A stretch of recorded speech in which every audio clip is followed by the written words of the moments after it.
भारत के उड़ीसा राज्य के पुरी में चमत्कार की एक ऐसी कहानी है जिसे समझ पाना साइंस की बस की बात नहीं है। साइंस, ज्योग्राफी, फिजिक्स, केमिस्ट्री और दुनिया के सभी ग्राउंड्स ऑफ बिलीफ्स यहाँ पर फेल हो जाती है। हिंदू मान्यता में 4 धाम होते हैं, बद्रीनाथ धाम, द्वारकाधीश धाम, रामेश्वरम, तो वहीं जगन्नाथपुरी। और ये कहानी है जगन्नाथपुरी की, जहाँ पर आज भी श्री कृष्ण का वास्तविक दिल धड़कता है। इस मंदिर के कुछ ऐसे रहस्य है जिसके बारे में सुनकर सबके होश उड़ जाएंगे।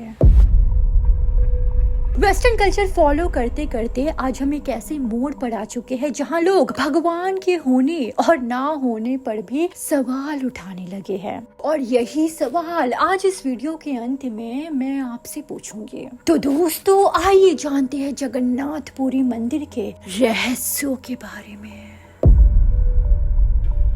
हर मंदिर में जहाँ पर मूर्तियाँ मेटल या स्टोन से बनी हुई होती है, वहीं जगन्नाथ मंदिर में भगवान की मूर्तियाँ लकड़ी से बनी हुई है। लेकिन ऐसा क्यों, आइए बताते हैं आपको।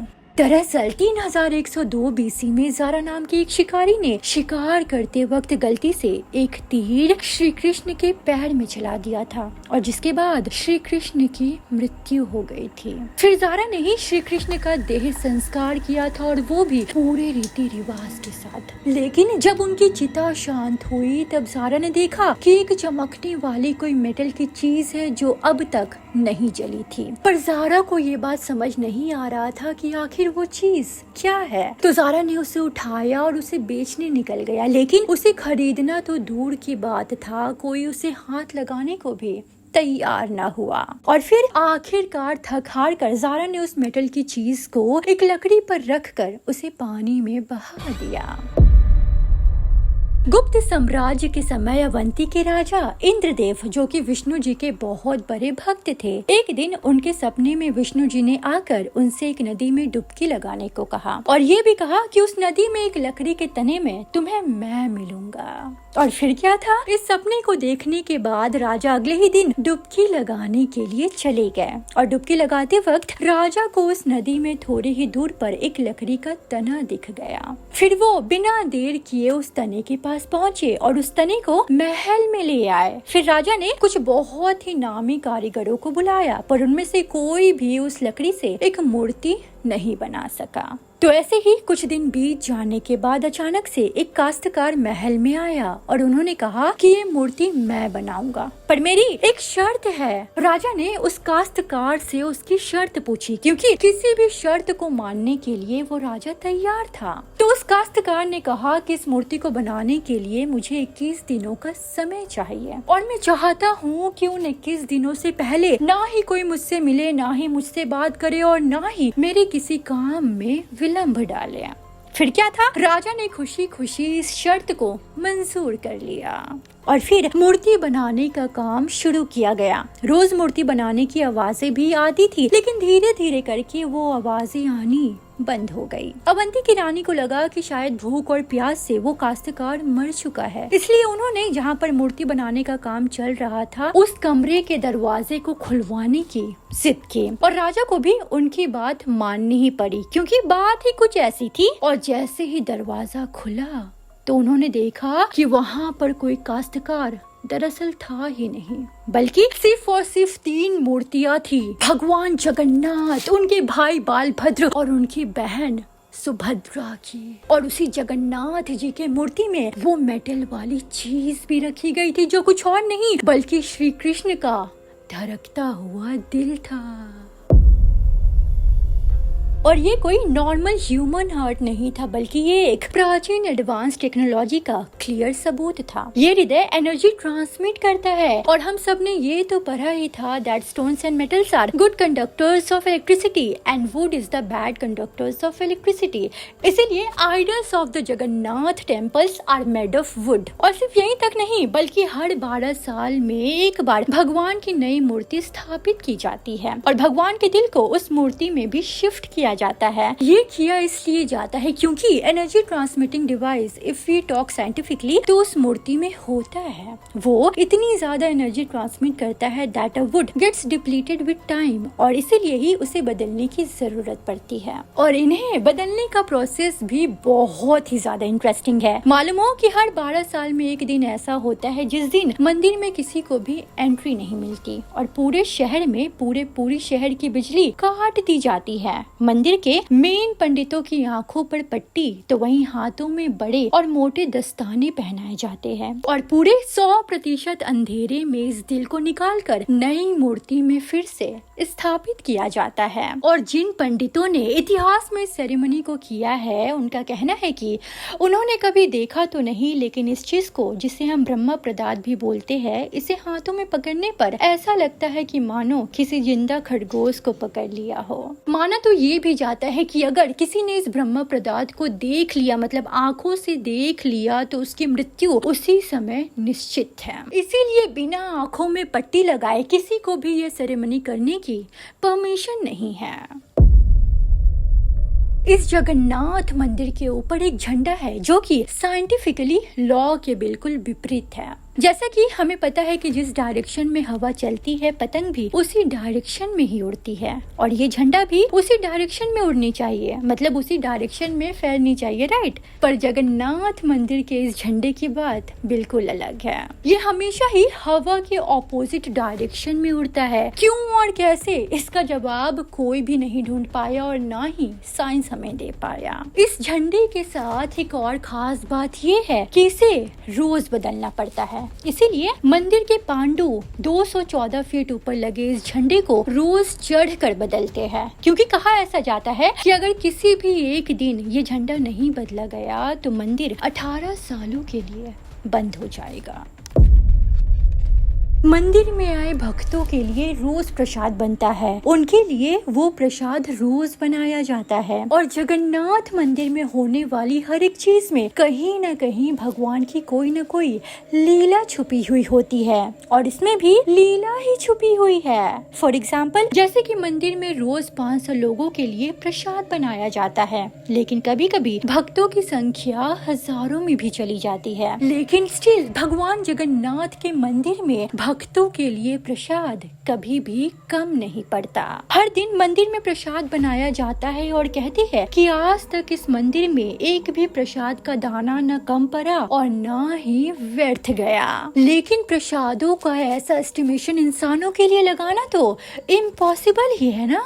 लेकिन ये बात यहीं पर खत्म नहीं होती। प्रसाद बांटने की तो मिस्ट्री है ही, लेकिन उससे बड़ी मिस्ट्री है प्रसाद बनाने की। मालूम हो कि लकड़ी की आग पर 7 मिट्टी के बर्तनों को एक के ऊपर एक रखकर प्रसाद बनाया जाता है। साइंस और लॉजिक दोनों ही कहते हैं कि सबसे पहले सबसे नीचे वाले बर्तन का प्रसाद पकना चाहिए और फिर ऊपर का, है ना। लेकिन पुरी के जगन्नाथ मंदिर में साइंस और लॉजिक दोनों ही नहीं चलते हैं, बल्कि इन 7 बर्तनों में सबसे पहले सबसे ऊपर रखा हुआ बर्तन का प्रसाद पकता है और फिर उसके नीचे का और फिर उसके नीचे का, और ऐसे कर करके सबसे नीचे रखा हुआ बर्तन का प्रसाद सबसे आखिर में पककर तैयार होता है।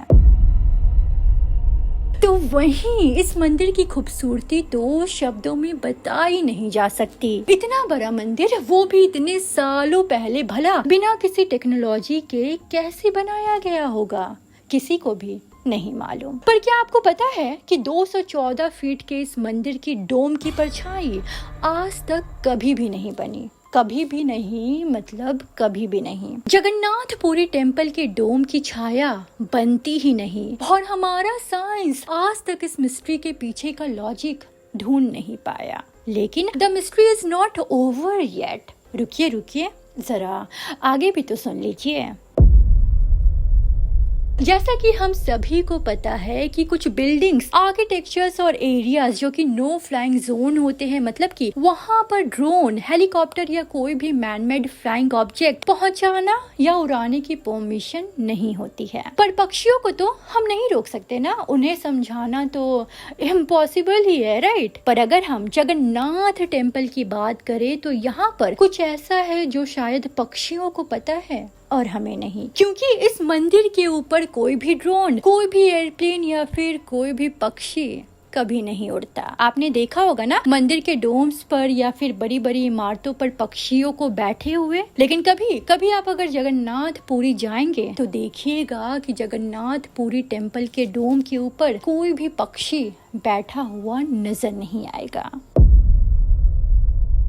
आइए फिर से चलते हैं जगन्नाथ टेम्पल की ओर। सुदर्शन चक्र, ये नाम तो आपने ऑब्वियसली सुना ही होगा। सुदर्शन चक्र भगवान विष्णु का अस्त्र है, ये अधर्म का विनाश करता है। जगन्नाथ मंदिर के टॉप पर भी एक सुदर्शन चक्र है और उसे आप चाहे किस भी डायरेक्शन से देखेंगे ना, वो हमेशा आपको अपनी ओर ही फेस करते हुए नजर आएगी। मतलब उसकी फेसिंग हमेशा ही आपके तरफ ही होगी। भगवान जगन्नाथ, जिनके नाम का मतलब ही होता है जगत के नाथ, इनके मंदिर में लाखों श्रद्धालु अपनी आस्था और प्रेम भगवान के लिए लेकर आते हैं। पर इस मंदिर में सिर्फ हिंदुओं को ही दर्शन करने की अनुमति है। किसी दूसरे धर्म के इंसान को दर्शन बाहर से ही करवाए जाते हैं और दर्शन करवाने के बाद उन्हें वापस भेज दिया जाता है। जैसे कि हमारी ex prime minister Indira Gandhi, वो भी एक बार जगन्नाथ मंदिर दर्शन के लिए गई थी, लेकिन क्योंकि वो फारसी है और हिंदू नहीं और उन्हें उनका सरनेम फिरोज गांधी से मिला था, इसलिए इंदिरा गांधी को भी दर्शन करने की अनुमति नहीं दी गई थी। और सिर्फ इतना ही नहीं बल्कि 2005 में थाईलैंड की राजकुमारी महाचक्री श्रृंधोरन को भी जगन्नाथ पुरी मंदिर में प्रवेश नहीं दिया गया था, क्योंकि यहाँ पर विदेशी अलाउड नहीं है। उनके लिए अरेंजमेंट किए गए थे और दर्शन बाहर से ही करवाए गए थे। 12वीं सदी से बने हुए इस मंदिर में स्विट्जरलैंड की एक महिला ने 1 करोड़ और 78 लाख रुपए का चढ़ावा चढ़ाया था। ये मंदिर में चढ़ाया गया अब तक का सबसे बड़ा चढ़ावा था। पर फिर भी क्योंकि वो हिंदू नहीं थी, उन्हें भी दर्शन करने की अनुमति नहीं दी गई। मतलब अंदर से दर्शन नहीं करवाए गए और बाहर से ही उन्हें दर्शन करवा कर वापस भेज दिया गया।